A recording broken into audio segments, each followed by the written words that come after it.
Hello everybody and welcome to another edition of Philly Finds, where our team searches for the best yet lesser known things to do in the city of brotherly love. I'm David Katai. And I'm Brian King. In this show, you will laugh, learn, and indulge in activities and places that may be completely new to you. We hope you enjoy our findings. That sounds great, Brian. I'm looking forward to it. But to tell you the truth, I've been feeling a little under the weather lately. I wish there was some way to cure these winter blues that I've been feeling. Well, the old saying goes that laughter is the best medicine. The Philadelphia Improv Theater, also known as PHIT, holds performances leaving audience entertained through the art of improvisation. Improv is different from typical stand-up comedy acts.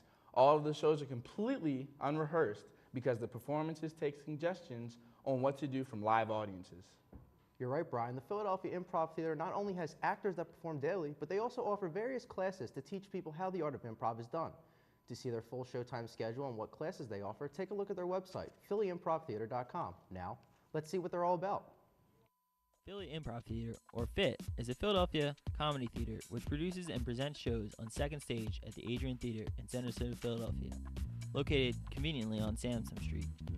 We sat down with David Mon to see what they're all about. An improv theater, especially the Philly Improv Theater here, is a place for kind of all the comedy stuff happening in the city. So we don't just do improv, we do sketch and stand-up comedy also.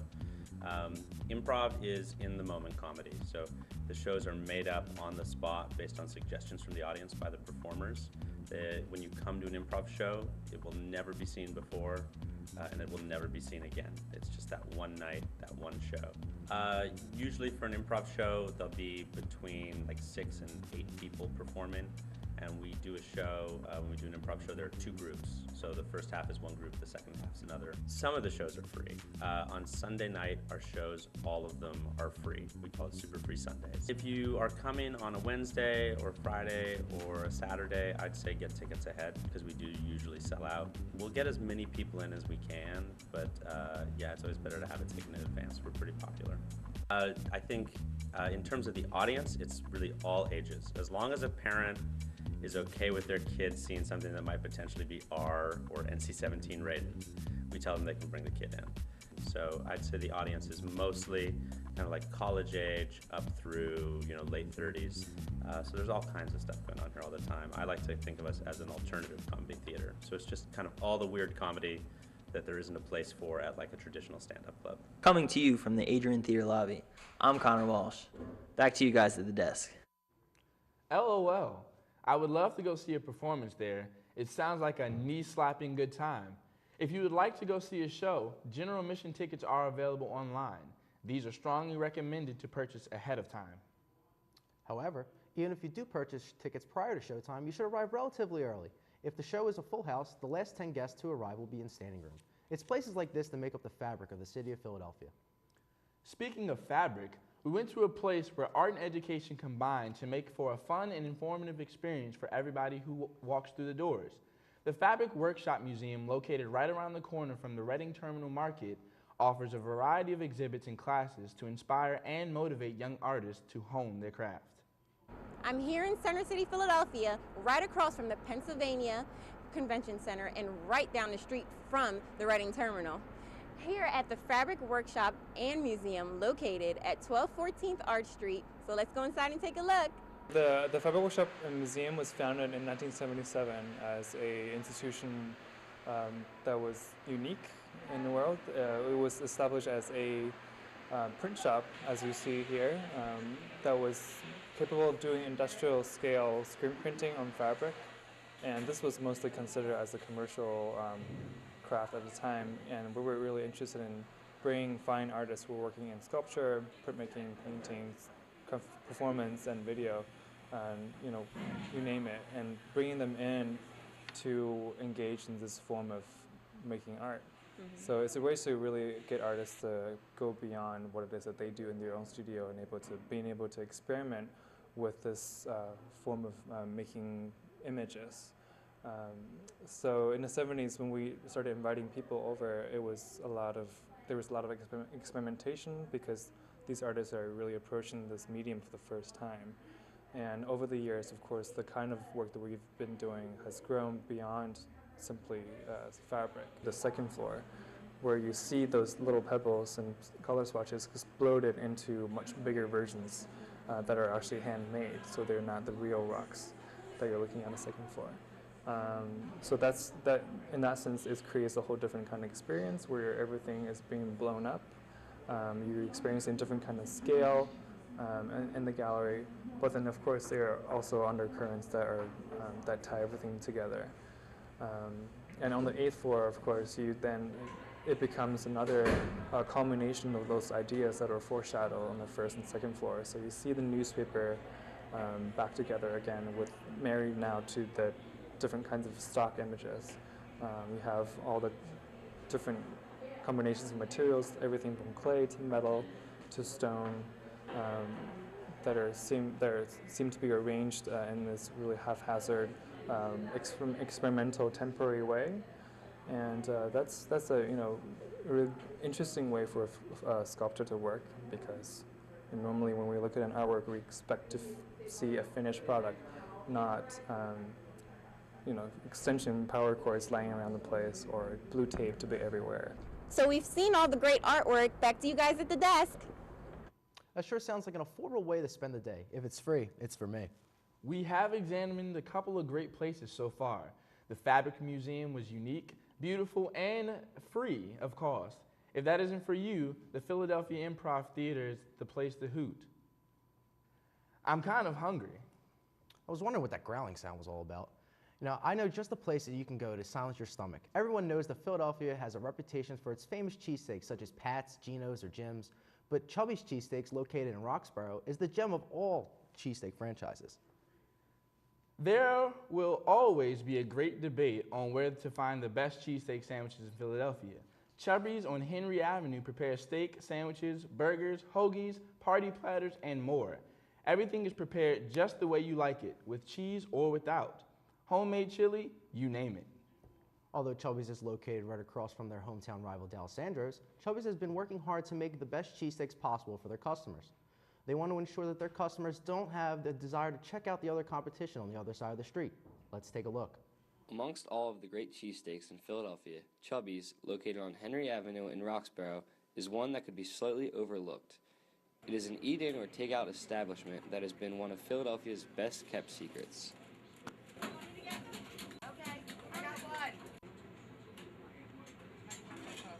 Chubby's have the best cheesesteak. Because we have really good meat. What about your roll? What kind of roll do you guys have? We have emerson rolls, and they're really soft and it's good. So does it get pretty busy around Chubby's, like on the weekends? On the weekends, it's crazy busy. How many cheesesteaks do you guys think you make like a day? Hundreds. Cheesesteaks. It's non-stop, no break, just constantly cooking. Every time the Philadelphia team plays, it's $2 drafts. The Flyers, the Eagles, the Phillies, all that. Chubby's offers a wide variety of hoagies and other sandwiches with specials on a daily basis. They also serve beer and alcohol as an option while dining in. If you buy a cheesesteak, be sure to use their pepper bar to spice up your sandwich free of charge. It includes your pickles, sweets, hots, and even hotter peppers. We had the opportunity to meet with a first-time customer to discuss her experience. It's my first time here, and it was actually his recommendation. He lives down the road. Just tried out the cheesesteaks. So we'll see how it is. So, first cheesesteak, how was it? Very good. Very good. Really good. It's on a nice soft roll, which I really like. Delicious. I would definitely come back. What do you think people prefer here over Chubby's, or here over D'Alessandro's? What do you think about that? Is it a rivalry kind of?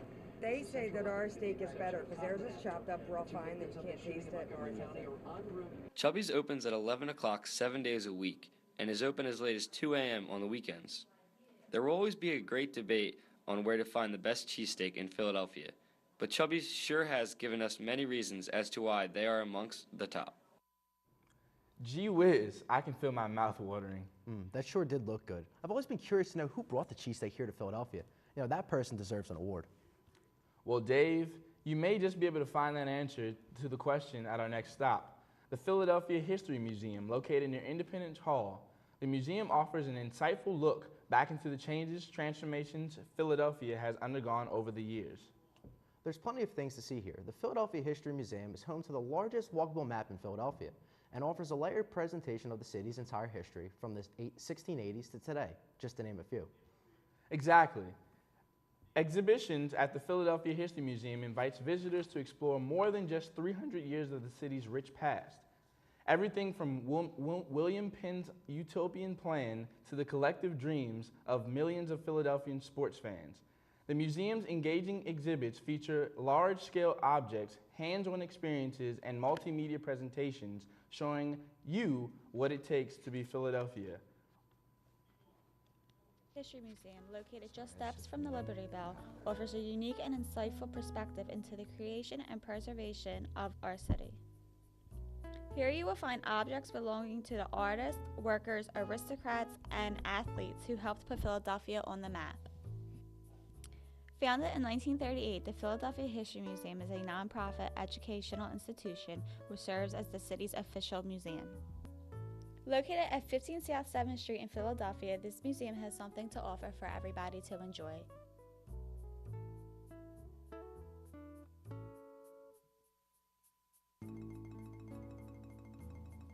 One of the museum's most unique exhibits offers a look at the Northern Liberties section of Philadelphia and how it has transformed over the years. This exhibit is located in the museum's Community History Gallery, which has enabled a wide variety of Philadelphia communities to tell their stories through the artifacts which remain. Here you will find many spectacles, such as this exhibit featuring the work of longtime award-winning cartoonist Tony Off. Off's work has been a mainstay in the pages of the Philadelphia Inquirer and has earned him a Pulitzer Prize. This museum is a house of Philadelphia treasures that can be cherished and enjoyed by all. In today's world, where we often are looking forward, is a welcome change of pace for us to look back. For Philly Phinds and LaSalle TV, this is Alexandria Sabo. Back to you, Brian and Dave. It looks like this museum has a little something for everyone. It's always a good feeling to learn interesting facts about your beloved city. Hey, I never did find out how the Liberty Bell got cracked. I'm sure you could find out how the Liberty Bell got cracked with the help of the Philadelphia History Museum, Dave. But speaking of cracks, this next story will certainly crack you up. When it comes to comedy, perhaps cities like New York, LA, and Chicago come to mind. Well, it turns out that Philadelphia is not so bad when it comes to making people laugh. Plus, comedy shows are great for a night out with the family, especially since the majority of these shows are open to most age groups. Philly Phinds discovered just where to go get your laugh on. Let's watch.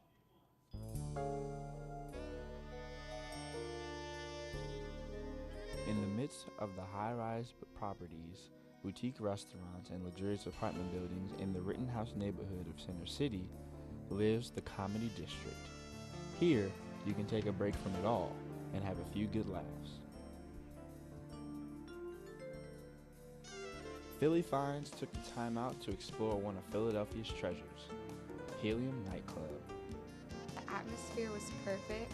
When you walk into the club, it's like dimly lit and the tables aren't too far apart, but they're also not too close together, so it doesn't feel like you're very crowded. And but the only thing I suggest is not to sit near the front because they always get picked on up there. So I like to sit towards the middle, and towards the back, and the food was amazing. I definitely enjoyed myself, and the service was quick. The mozzarella sticks were on point, and the entertainment was obviously great. I laughed so hard. I had stomach cramps by the time I left, and I'm definitely gonna go back and bring all my friends, so I definitely recommend it. Don't let congested city parking prohibit you from coming out. Helium is conveniently located by affordable garage parking, the best deals in Center City.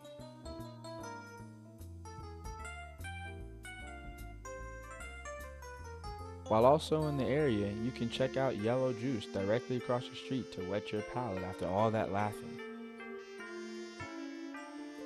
Helium Comedy Club is a state-of-the-art venue that brings great talent to an intimate theater. The shows last about an hour and 40 minutes and will include an opener, a feature, and a headliner with national TV credits.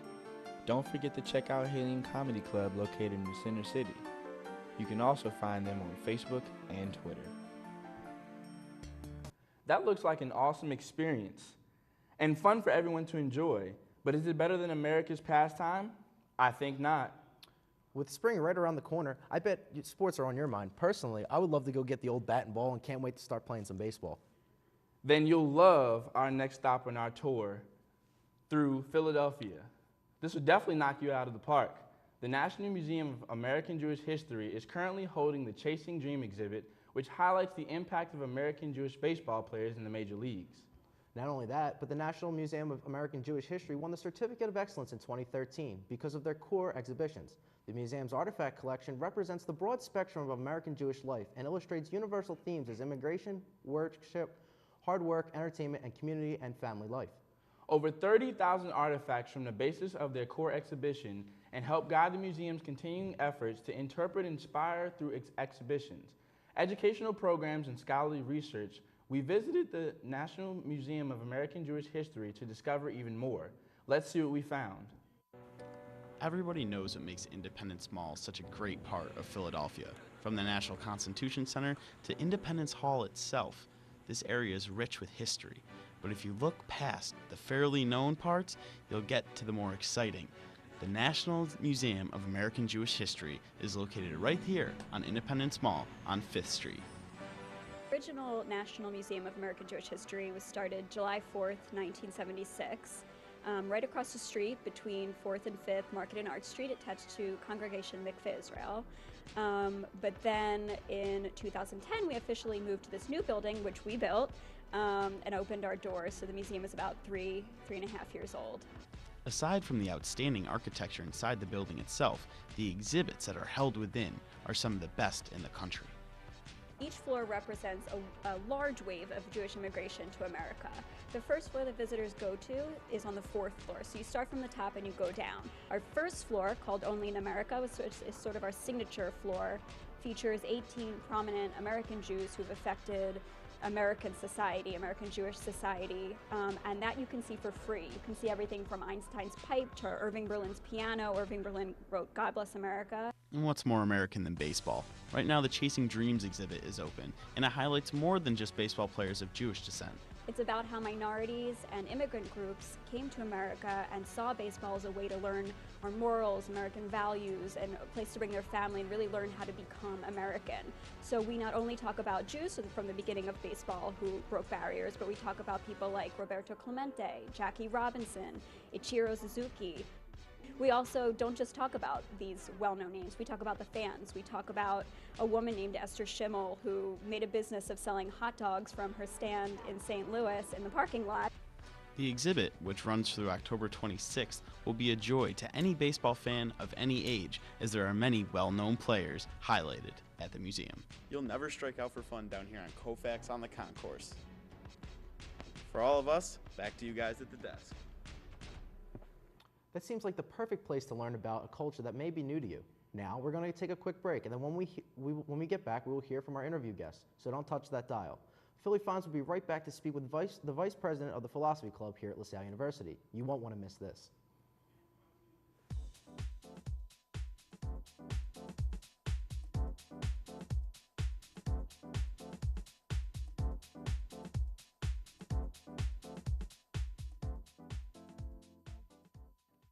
And I'm Cheka. And we're the hosts of LaSalle TV's game show, Q&A. Here at LaSalle TV, we think do. And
Welcome back, everyone. Here today is Angelica Cancel, Vice President of the Philosophy Club at LaSalle University.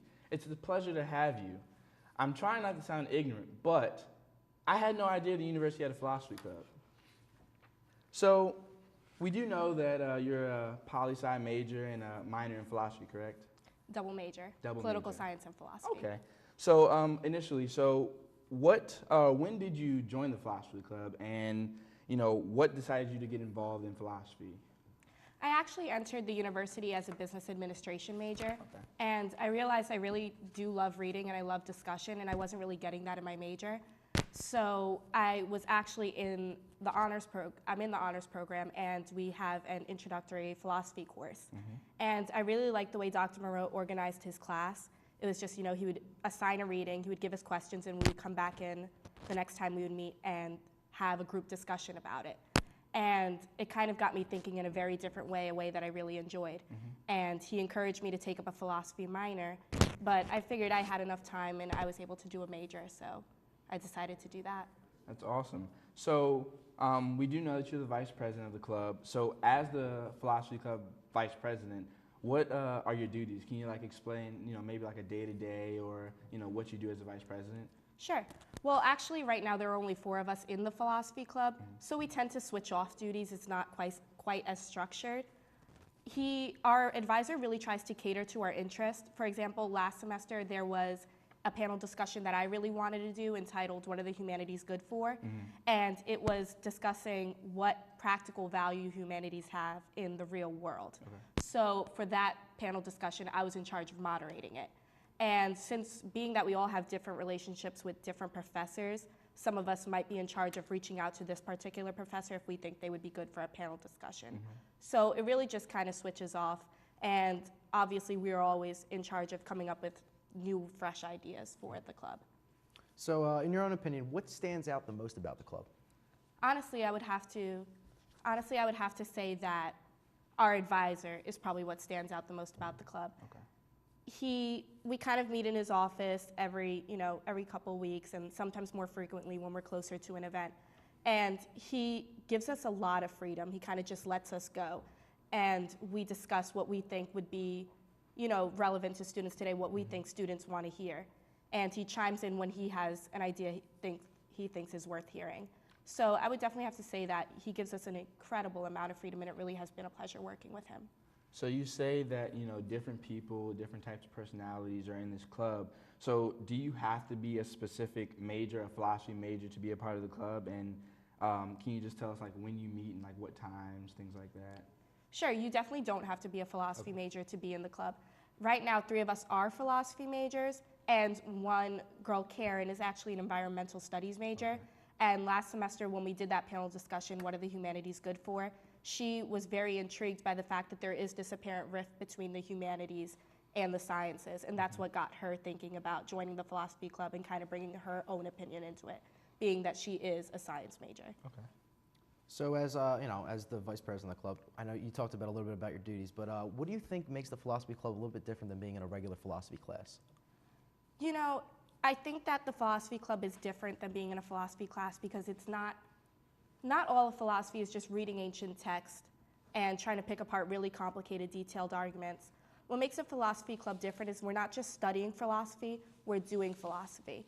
And I think people don't understand how incredibly relevant philosophy is today. Philosophy is incredibly relevant in politics, economics, religion, ethics. There are so many times you can read the newspaper and pick out philosophical arguments in it.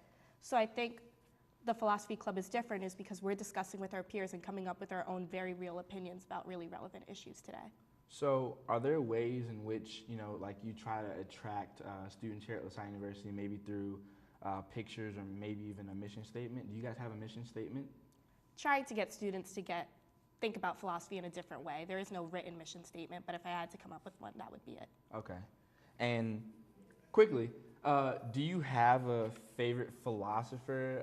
I know there are, Aristotle and things like that, but do you have one, and maybe really quickly why? Actually, it might be a cop-out, but my favorite philosophy would have to be Aristotle, just because a professor once told me that all of philosophy are just footnotes to Aristotle, and I find it really true. Either everyone's disagreeing with him or building on him, and either way, he's just always going to be relevant. Well, again, Angelica, thank you for coming on to the show. Thank you so much to our special guest, and thank you for joining us, to our Angelica. For comments, questions, or concerns about the show, feel free to email us at lasalletv@lasalle.edu. We're also present on social media through Facebook, Twitter, and YouTube. Unfortunately, that's all we have for you today. For comments, until next time, I'm Brian King. And I'm David Gatai from LaSalle TV. Thanks for exploring with us.